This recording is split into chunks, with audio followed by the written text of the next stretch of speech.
2 ନା 3% କେତେ ବଢ଼ିବ କର୍ମଚାରୀଙ୍କ ଦରମା? ଡିଏକୁ ନେଇ ଆସିଲା ବଡ଼ ଅପଡେଟ୍। ଆସନ୍ତୁ ଆଜି ଆମେ ଏହି ଅପଡେଟ୍ ବିଷୟରେ ପୁରା ଡିଟେଲ୍ସରେ ଏହି ଭିଡ଼ିଓ ମାଧ୍ୟମରେ ଜାଣିବା। ତେଣୁ ଭିଡ଼ିଓକୁ ଆରମ୍ଭ କରିବା ପୂର୍ବରୁ ଆପଣ ସମସ୍ତଙ୍କୁ ଅନୁରୋଧ, ଯେଉଁମାନେ ଏପର୍ଯ୍ୟନ୍ତ ଆମ ଚ୍ୟାନେଲକୁ ସବସ୍କ୍ରାଇବ୍ କରିନାହାନ୍ତି ଆପଣମାନେ ଏବେ ହିଁ ଆମ ଚ୍ୟାନେଲକୁ ସବସ୍କ୍ରାଇବ୍ କରିଦିଅନ୍ତୁ। ଆଉ ଏହି ଭିଡ଼ିଓକୁ ବହୁତ ମାତ୍ରାରେ ଲାଇକ୍ ସେୟାର କମେଣ୍ଟ କରିଦିଅନ୍ତୁ। ତେବେ ଚାଲନ୍ତୁ ଡେରି ନ କରିକି ଆଜିର ଏହି ଭିଡ଼ିଓଟିକୁ ଆରମ୍ଭ କରିବା। କେନ୍ଦ୍ର ସରକାରୀ କର୍ମଚାରୀଙ୍କ ପାଇଁ ବଡ଼ ଖବର। ଖୁବ୍ ଶୀଘ୍ର ଖୁସି ଖବର ଦେବାକୁ ଯାଉଛନ୍ତି କେନ୍ଦ୍ରର ମୋଦି ସରକାର। 1 କୋଟିରୁ ଅଧିକ କର୍ମଚାରୀ ଓ ପେନ୍ସନଭୋଗୀଙ୍କ ପାଇଁ ଖୁସି ଖବର ରହିଛି। ମହଙ୍ଗା ଭତ୍ତା ବା ଡିଏ ହାଇକ୍କୁ ନେଇ ବଡ଼ ଖବର ସାମ୍ନାକୁ ଆସିଛି।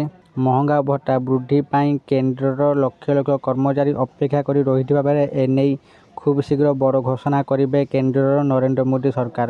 ଲକ୍ଷ ଲକ୍ଷ କର୍ମଚାରୀଙ୍କ ଅପେକ୍ଷା ଶେଷ ହେବାକୁ ଯାଉଛି। ସୂତ୍ରରୁ ମିଳିଥିବା ସୂଚନା ଅନୁଯାୟୀ ମାର୍ଚ୍ଚ ଶେଷ ସପ୍ତାହ କିମ୍ବା ଏପ୍ରିଲ ପ୍ରଥମ ସପ୍ତାହରେ ବଡ଼ ଉପହାର ଦେଇପାରନ୍ତି ସରକାର। କେନ୍ଦ୍ରୀୟ କର୍ମଚାରୀଙ୍କ ପାଇଁ ଡିଏ ବୃଦ୍ଧି ପାଇଁ ଅପେକ୍ଷାର କେବେ ହେବ ଅନ୍ତ? କେନ୍ଦ୍ର ସରକାର ବର୍ଷକୁ 2 ଥର ମହଙ୍ଗା ଭତ୍ତା ଓ ମହଙ୍ଗା ରିଲିଫକୁ ସଂଶୋଧନ କରନ୍ତି। ପ୍ରଥମ ସଂଶୋଧନ ଜାନୁଆରୀ 1ରୁ ଏବଂ ଦ୍ୱିତୀୟଟି ଜୁଲାଇ 1ରୁ ଲାଗୁ ହୋଇଥାଏ। ପୂର୍ବରୁ କର୍ମଚାରୀଙ୍କ ମହଙ୍ଗା ଭତ୍ତା 4% ବୃଦ୍ଧି କରାଯାଇଥିଲା। ଏବେ ମହଙ୍ଗା ଭତ୍ତାରେ 2% ବୃଦ୍ଧି କରିପାରନ୍ତି କେନ୍ଦ୍ର ସରକାର। ଜାତୀୟ ଗଣମାଧ୍ୟମ ରିପୋର୍ଟ ଅନୁଯାୟୀ ଆସନ୍ତା ସପ୍ତାହରେ କିମ୍ବା ଏପ୍ରିଲ ମାସ ପ୍ରଥମରୁ ଡିଏ ବୃଦ୍ଧି କରିପାରନ୍ତି ସରକାର। କେନ୍ଦ୍ରୀୟ କର୍ମଚାରୀ ଏବଂ ପେନ୍ସନଭୋଗୀମାନେ ମହଙ୍ଗା ଭତ୍ତା ବୃଦ୍ଧିକୁ ଅପେକ୍ଷା କରିଛନ୍ତି। କେଉଁ ଆଧାର ଉପରେ ଡିଏ ବୃଦ୍ଧି ହୁଏ?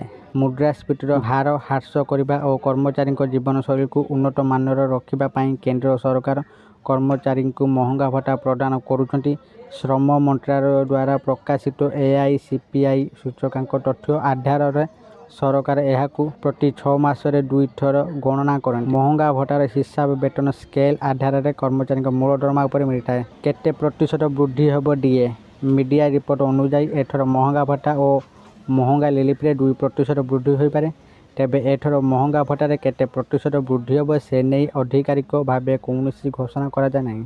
ଆଶା କରୁଛି ଆପଣମାନଙ୍କୁ ଆଜିର ଏହି ଭିଡ଼ିଓଟି ନିଶ୍ଚିତ ଭାବରେ ଭଲ ଲାଗିଥିବ ଆଉ ଆପଣମାନେ ଭିଡ଼ିଓ ଦେଖି ସବୁକିଛି ବୁଝିଯାଇଥିବେ। ଯଦି ଆପଣମାନଙ୍କୁ ଏହି ଭିଡ଼ିଓଟି ଭଲ ଲାଗିଥାଏ ଦୟାକରି ଏହି ଭିଡ଼ିଓକୁ ବହୁତ ମାତ୍ରାରେ ଲାଇକ୍ ସେୟାର ଓ କମେଣ୍ଟ କରିଦିଅନ୍ତୁ।